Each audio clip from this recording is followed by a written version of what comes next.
Today, voters across the 6 area councils of the Federal Capital Territory headed to the polls, and attention shifts from preparation to performance, from deployment of officials and materials to the functionality of the beavers, machines, and the upload of results. The focus is now on how the process is unfolding in real time. On Electoral Reform Half Hour tonight, we go inside the polls, looking at accreditation rates, technology performance, incident management, voter turnout patterns, and the transparency measures built into collation and result transmission. With monitoring updates and field reports emerging, the conversation focuses on whether operations are the meeting expected benchmarks and what this means for public confidence. As the process continues, tonight's discussion provides insights into how the election is being managed and the safeguards in place to protect the integrity of the outcome. I am Ezenwa Wagu. Welcome to Electoral Reform Half Hour on NTA News 24 Abuja. This program is brought to you by the Peering Advocacy and Advancement Center in Africa, PACA, with support from MacArthur Foundation. Our guest tonight is Mohammed Haruna, National Commissioner of the Independent National Electoral Commission, INEC, and a veteran Nigerian journalist. He worked as a political columnist from 1978 to 2016 with several major publications, earning a reputation for insightful analysis on politics and governance. He also served as resource person at academic and professional forums on politics, journalism, and mass communication.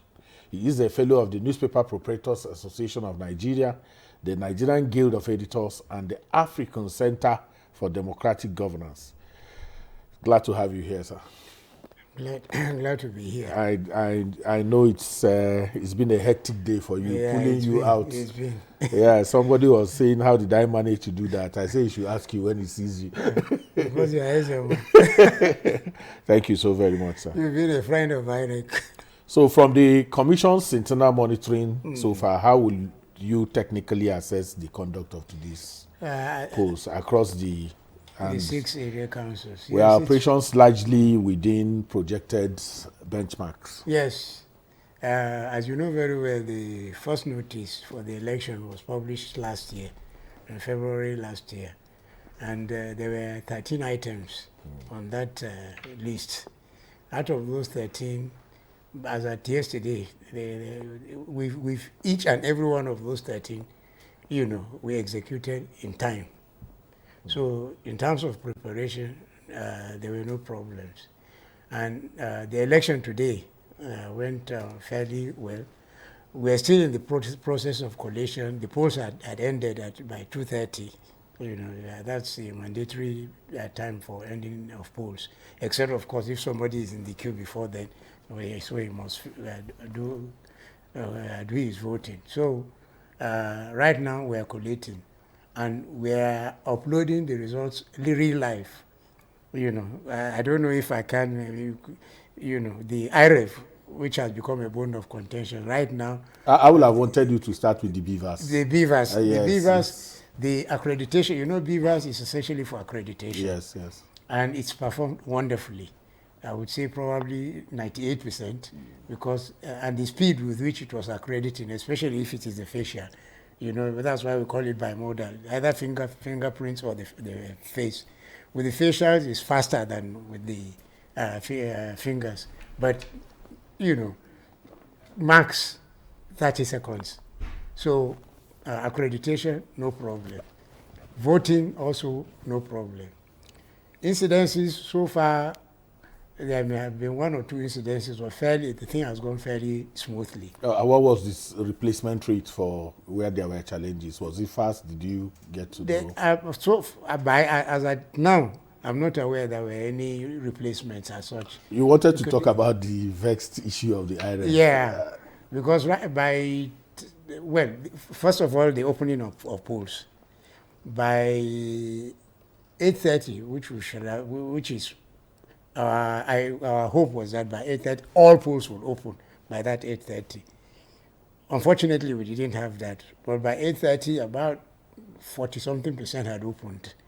You know how vast Abuja FCTs, yes. FCT is. But by 10 o'clock, virtually all the polls had opened. So we had no issues even with the opening of polls. And then, of course, as I said, the elections themselves had gone on fairly smoothly. So the IREV, a lot of attention, of course, flowing from the whole amendment process and the fallout on Section 60E and the transmissions. Did this election provide any window for understanding what could have happened or what could be? From what happened, I hope it does, because for me, all this controversy is like making a mountain out of a molehill. This is something we have always done. People forget, the first test run we had of Beavers itself was in Isoko, one of the state constituencies in Delta. Delta State, yes. Then in Nasarawa, we now tested it, to transmit to IREF. And that was in 2022. The Delta state constituency was in 2021. For Nasarawa, where we tested both, that is, after you've, it's gone into the Beavers, you upload your EC8A, that is the one where you write the results of the polling units onto the IREF. We tested that first in Nasarawa. After that, of course, we had the Anambra. Virtually all the off-season state elections, Edo, Ondo, and so on, we had the Beavers, transmitting directly to the IREF. So it's nothing new. I don't know, maybe you may say what's in a word, transmit, transfer, upload. But the thing is, it was straight away, as soon as the presiding officer signed, the agents countersigned, the security countersigned that the figures are correct. You snap it with your Beavers, and then you just like with your phone, you just touch go, and then it goes onto the IRF. And we've done that, and it's been successful. So as it is now, can you give a percentage to? Well, is it something you can do, percentage in terms of what's been uploaded into the? That's right. I'm trying to get, because just to show a practical example from this phone now, if I go to the IRF. Oh, sorry. It's as at about an hour or so ago, we had uploaded, I think, close to 60%. Which is really nice. In terms of upload onto the IRF. So I don't see how there will be any problem with in subsequent elections. So were there any incidents of disruption? Maybe we can take that when we have the Director of Voter Education. Hopefully next week. Yes. So 60% 1 hour ago is a good one. And I'm sure that by now we'll have had more and more. That's right. Do we have any record of disruptions? Disruptions for now, no. There were some disruptions in Kwali, but the report. They are still the collation officers are still. It's at the end of the day that they will file their report, complete report. That's when we will know the extent of the disruption. But generally speaking, it's been fairly peaceful in all the 6 area councils. I think even Yaga reports verifies that. So based on preliminary reports now, can you place a hand on voter turnout? Because a lot of people are talking, many don't know the difference between voter party, voter turnout, and all of that, and figures are being bandied. Is it any better than what it used to be?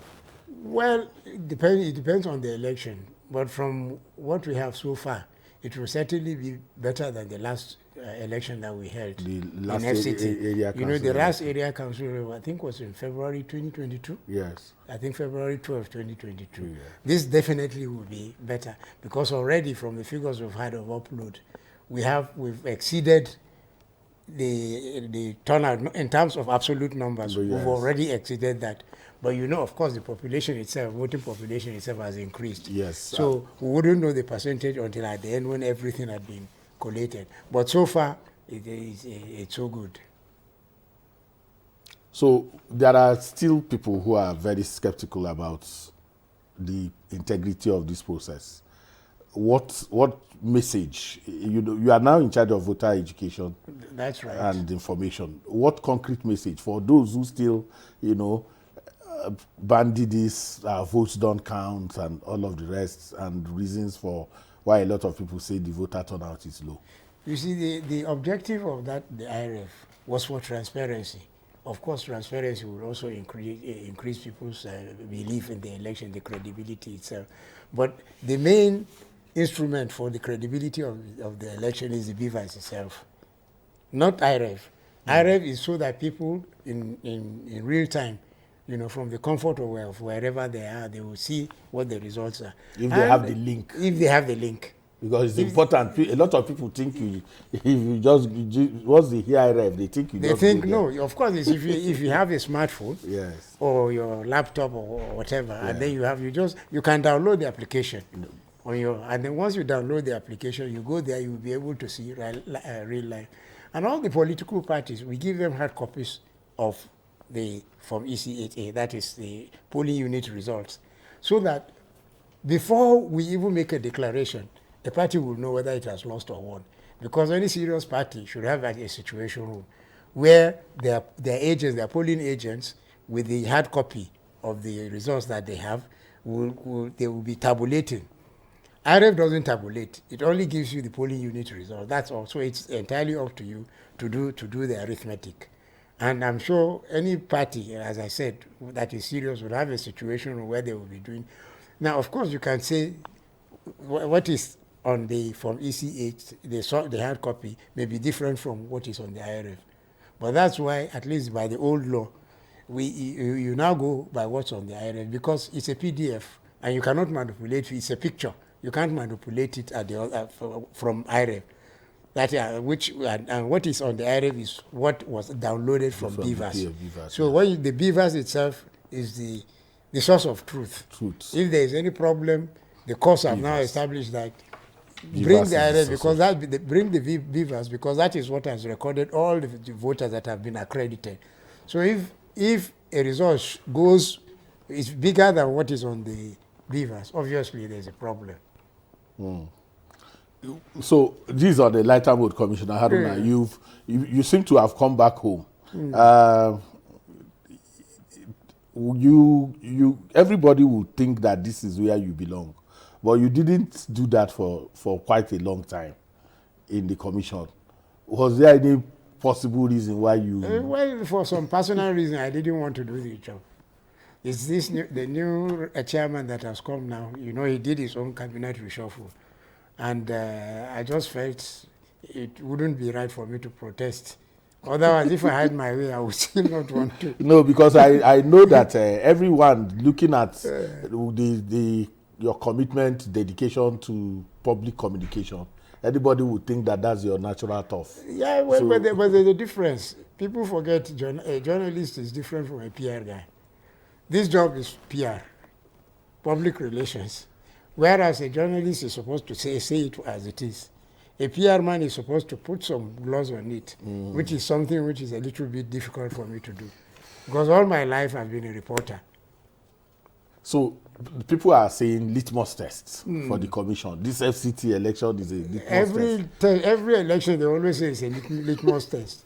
Well, you see, in journalism, you're as good as the last edition of your if it is a newspaper, for instance. So even if you passed before, and then the current one you fail, people will forget all the good ones you have done. So it's not a litmus test for 2027? No, well, in a way it's a litmus test, but at least we've passed some. So, but are there major lessons for you I mean, being in charge, the commissioner in charge of FCT, are there major lessons for you from this that is important to carry forward? Yeah, you know, you briefly mentioned this, the issue of voter turnout. It's still worrisome. As I said, most likely will better the result we had from the last election, but it's still far from, you know, the kind of turnout we expect, because we did everything possible, you know, to encourage people to turn out. We sent SMSs to all their voters whose numbers we had, to tell them the location of their polling units. You know, we also pasted the voters register so that they will know where they are. And of course, we did a lot of campaign. But still, from what we've seen so far, it's still far from ideal. But you see, I think for this, I blame the political parties more than, of course, we have our own share of responsibility to do. But people forget that ours is more into civic education, to tell people how to vote, to encourage them. Yes, but it's the political parties that you encourage. They have a voters register. I'm the strongest on that. I've been throughout today. That's what I've been calling and talking about. This is where we draw the curtain on this episode of Electoral Reform Half Hour. And we wish to specially thank Mohammed Haruna for your time and contributions on this program. It was a pleasure having you, sir. Thank you so very much. Electoral Reform Half Hour is brought to you by the Peering Advocacy and Advancement Center in Africa, PACA. We are live every Saturday from 8:30 p.m. to 9 p.m. with a repeat broadcast every Sunday at 2:30 p.m. on same station. I am Ezenwa. Thank you for watching.